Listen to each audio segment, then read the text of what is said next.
2 जून 2025 की शाम इस्लामाबाद के सेक्टर G13 में लगे सीसीटीवी कैमरे में एक युवक की फुटेज कैद हुई, जिसने कुछ ही मिनट पहले पाकिस्तान की 17 वर्षीय फेमस सोशल मीडिया इन्फ्लुएंसर सना यूसुफ की हत्या कर दी थी। उस शाम सना अपने घर पर थी और उसकी मां पास की मार्केट में कुछ सामान लेने गई थी। चूँकि दुकान पास में ही थी, इसलिए मेन गेट लॉक नहीं किया गया। इसी मौके का इंतजार करता वह युवक झाड़ियों में 3-4 घंटे से छुपा बैठा था। सना के साथ घर में उसकी फूफी लतीफा शाह मौजूद थीं। जैसे ही गेट खुला, वह युवक घर में दाखिल हुआ और सना की फूफी से पूछा कि सना कहाँ है। उन्होंने सीढ़ियों की ओर इशारा किया और उन्होंने सोचा कि शायद वह सना का कोई दोस्त होगा। युवक ऊपर जाकर सना को आवाज देता है और दोनों के बीच बहस शुरू हो जाती है। तभी फूफी पानी लेकर ऊपर जा रही थी कि उन्हें सना की आवाज सुनाई दी, जिसमें वह युवक से कह रही थी कि वह शांत हो जाए, पहले पानी पिए और कुछ गलत न करे, क्योंकि घर के अंदर और बाहर हर जगह सीसीटीवी कैमरे लगे हैं। यह सना के आखिरी शब्द साबित हुए, क्योंकि कुछ ही सेकंड बाद 2 गोलियां चली। फूफी दौड़कर कमरे में पहुंची तो सना खून से लथपथ जमीन पर पड़ी थी और वह युवक उसका फोन उठा रहा था। फूफी को देखकर उसने पिस्तौल तान दी और डराकर वहां से भाग निकला। भागते वक्त वह सीसीटीवी में कैद भी हुआ। उसने सना के चेस्ट पर 2 गोलियां मारी थीं। गोली की आवाज सुनकर पड़ोसी आ पहुँचे और कुछ ही देर में सना की माँ भी घर लौट आई। सना को तुरंत अस्पताल ले जाया गया, लेकिन तब तक बहुत देर हो चुकी थी और उसकी मौत हो गई। एक 17 साल की लड़की से इतनी नफरत क्यों थी कि कोई उसके घर में घुसकर उसे मार दे। पाकिस्तान में कुछ लोग सोशल मीडिया पर इस हत्या का जश्न क्यों मना रहे थे और सना के फोन में ऐसा क्या था जिसे कातिल अपने साथ लेकर भागा। यह केस पूरी दुनिया में चर्चा का विषय बन गया। इस केस को शुरू करने से पहले यह समझना जरूरी है कि इंटरनेट पर इससे जुड़ी कई फेक न्यूज फैली हुई हैं, इसलिए बिना वेरिफिकेशन कोई गलत जानकारी न फैलाएं। सना यूसुफ पाकिस्तान की जानी मानी सोशल मीडिया इन्फ्लुएंसर थीं, जिनके टिकटॉक पर 8 लाख और इंस्टाग्राम पर 56 लाख से ज्यादा फॉलोअर्स थे। वह skin care, food vlogs, music और प्रमोशनल वीडियोस बनाती थीं और पाकिस्तानी जेनजी ऑडियंस के बीच काफी लोकप्रिय थीं। बाय नेचर वह खुशमिजाज और हंसमुख थीं। उनके पिता सैयद यूसुफ हसन चित्राल में गवर्नमेंट ऑफिसर हैं और वहीं उनका होम टाउन भी है। माँ फरजाना यूसुफ एक होम मेकर थीं और सना के सोशल मीडिया अकाउंट्स मैनेज करती थीं। वे दोनों इस्लामाबाद में रहती थीं। सना डॉक्टर बनना चाहती थीं और 2024 में उन्होंने 12वीं क्लास पूरी की थी। उनका 15 वर्षीय छोटा भाई उस दिन अपने पिता के साथ चित्राल में था। सब कुछ ठीक चल रहा था, लेकिन लगभग 1 साल पहले सना को इंस्टाग्राम पर एक मैसेज आया, जिसने उनकी जिंदगी की दिशा बदल दी। यह मैसेज 21 वर्षीय उमर हयात का था। उमर से सना का कैसे कनेक्शन बना, यह जानने से पहले उसका बैकग्राउंड समझना जरूरी है। उमर अपने पिता की चौथी शादी से पैदा हुआ सबसे छोटा बेटा था। उसकी माँ 2 साल पहले गुजर चुकी थीं और उसके पिता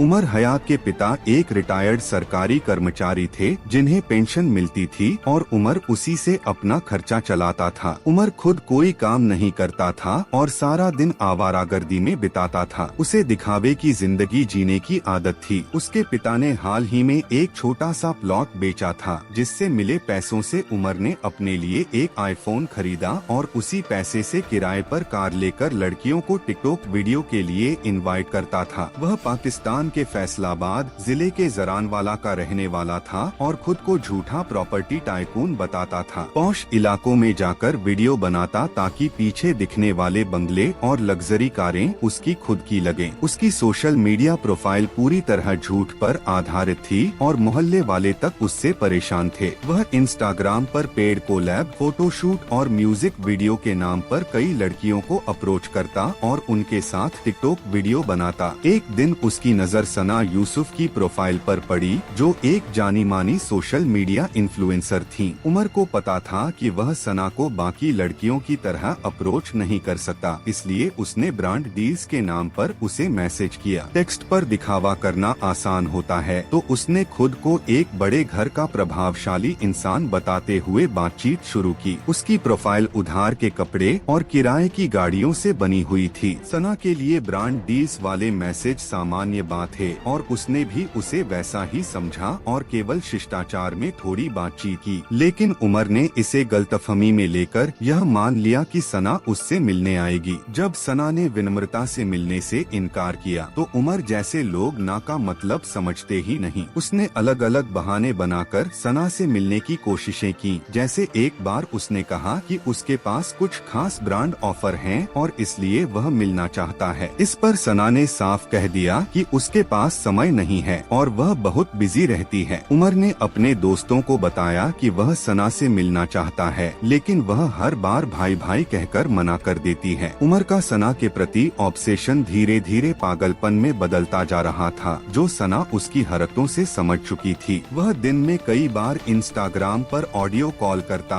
मैसेज करता और मिलने की जिद करता, लेकिन सना ने हमेशा स्पष्ट मना किया। उसने न कभी उमर को कोई संकेत दिया और न ही ऐसा कुछ लिखा जिससे उमर को कोई गलतफहमी हो। कुछ झूठे मीडिया चैनल्स और न्यूज आर्टिकल्स में तो उमर को सना का कजिन तक बताया गया, जो पूरी तरह बकवास था। सना एक मजबूत और बेबाक लड़की थी और घर पर भी सब कुछ बताती थी। उसने अपने घर में भी बताया था कि एक लड़का बार बार परेशान कर रहा है। एक महिला इन्फ्लुएंसर होने के नाते वह पहले भी इस तरह की क्रीपी हरकतों का सामना कर चुकी थी, इसलिए उसने उमर को इग्नोर करना बेहतर समझा। लेकिन शायद सना से अनजाने में एक चूक हो गई। शुरुआत में बात करते समय उमर को यह पता चल गया था कि सना का घर कहाँ है। सोशल मीडिया पर उसके अपलोड होते वीडियो से उमर को और भी जानकारी मिलती गई। 29 मई 2025 को सना का जन्मदिन था और ऑब्सेस्ड उमर ने उसके लिए गिफ्ट्स खरीदे और इस्लामाबाद के पिंड से एक फॉर्च्यूनर कार किराए पर लेकर जरानवाला से 332 किलोमीटर दूर इस्लामाबाद में सना के घर पहुंच गया। उमर को दरवाजे पर देखकर सना हैरान रह गई, लेकिन फिर भी उसने मिलने से मना कर दिया और घर वालों से कहकर उसे बाहर से ही लौटा दिया। यही वह पल था जब उमर की टॉक्सिक मेल ईगो को गहरी चोट लगी। वही सोच कि एक लड़की की हिम्मत कैसे हुई मुझे ना कहने की, वह होती कौन है मुझे मना करने वाली। ऐसे लड़कों में बसा यह जहर जब सनकी और बंद दिमाग में दौड़ता है तो उन्हें लगता है कि अगर यह लड़की मेरी नहीं हुई तो किसी और की भी नहीं हो सकती। यही सनक उमर के दिमाग में तब और गहराई से बैठ गई जब सना ने अपने बर्थडे सेलिब्रेशन का वीडियो इंस्टाग्राम पर पोस्ट किया। यह देखकर उमर को लगा कि वह इतनी दूर से ढेर सारे गिफ्ट्स लेकर मिलने आया था और सना ने न सिर्फ उसे मना किया बल्कि खुद आराम से जश्न मना रही है। इसी सनक के चलते अब उमर का मन केवल सना से बदला लेने के लिए बेचैन था। 2 जून 2025 की दोपहर से ही वह सना के घर के आसपास मंडराने लगा और नजर रखे हुए था कि कब सना बाहर निकले या घर का गेट खुला मिले। घंटों इंतजार के बाद वह मौका आया जब सना की मां बाहर निकली और मेन गेट अनलॉक रह गया। सना की बुआ जो घर में थीं, उमर को नहीं पहचानती थीं और उसकी कम उम्र के कारण उसे सना का दोस्त समझने की भूल कर बैठी। उमर सना का मर्डर करने के इरादे से आया था और अपने साथ एक लोडेड पिस्तौल लाया था। उसने सना के सीने पर 2 गोलियां मारकर उसकी हत्या कर दी और फिर उसका फोन लेकर वहां से भाग निकला। शुरू में घर वालों को अंदाजा नहीं था कि इसके पीछे कौन है। FIR में एक medium height, slim body, black shirt और ट्राउजर पहने लड़के का जिक्र किया गया था। कोई स्पष्ट पहचान न होने के कारण पुलिस ने 113 CCTV कैमरों की फुटेज खंगाली और सेल्युलर टेक्नोलॉजी तथा डिजिटल सर्विलांस के जरिए जियोफेंसिंग करवाई, जिससे उन्हें उमर की लोकेशन फैसलाबाद में मिली। वहां 8 जगहों पर छापेमारी के बाद 20 घंटे में उमर हयात को जरानवाला से गिरफ्तार कर लिया गया। उमर के पास से 30 बोर की पिस्तौल और सना का फोन भी बरामद हुआ। पुलिस जांच कर रही है कि पिस्तौल उसे कहां से और किसने दी। उमर सना का फोन इसलिए साथ ले गया था ताकि वह अपने भेजे गए सारे मैसेज और कॉल डेटा डिलीट कर सके। पुलिस के सामने उमर ने अपना जुर्म कबूल कर लिया और इसी आधार पर पुलिस ने पर्सनल रिजेक्शन को मर्डर का प्राइमरी मोटिव बताया। यह केस न सिर्फ पाकिस्तानी मीडिया में बल्कि इंटरनेशनल मीडिया में भी चर्चा का विषय बना और सबसे चौंकाने वाली बात यह रही कि पाकिस्तान में ही कई लोग इस मर्डर को सही और जस्टिफाइड ठहराने लगे। कुछ लोग उमर के इस अपराध की तारीफ कर रहे थे तो कुछ इसे सफाई का नाम दे रहे थे, क्योंकि यही है कुछ लोगों की सड़ी हुई मानसिकता, जिनके लिए एक लड़की का सोशल मीडिया पर वीडियो बनाना गलत, गंदगी और संस्कृति का अपमान माना जाता है। जबकि सना ने कभी भी कोई भड़काऊ टिकाऊ या आपत्तिजनक वीडियो या फोटो पोस्ट नहीं की थी, लेकिन जिनके दिलो दिमाग में गंदगी भरी हो वे हर बात में अपने तर्क घुसेड़ ही देते हैं। इस केस का सबसे अहम पहलू है पर्सनल रिजेक्शन। उमर हयात उन्हीं लड़कों की कैटेगरी में आता है जिनके लिए रिजेक्शन का जवाब हिंसा होता है। इस मानसिकता के पीछे बहुत बड़ा हाथ पाकिस्तानी टीवी सीरियल्स और ड्रामा का है, जो लड़कियों के खिलाफ हिंसा को रोमांस की शक्ल देते हैं, जहां मेल कैरेक्टर्स ना नहीं सुन सकते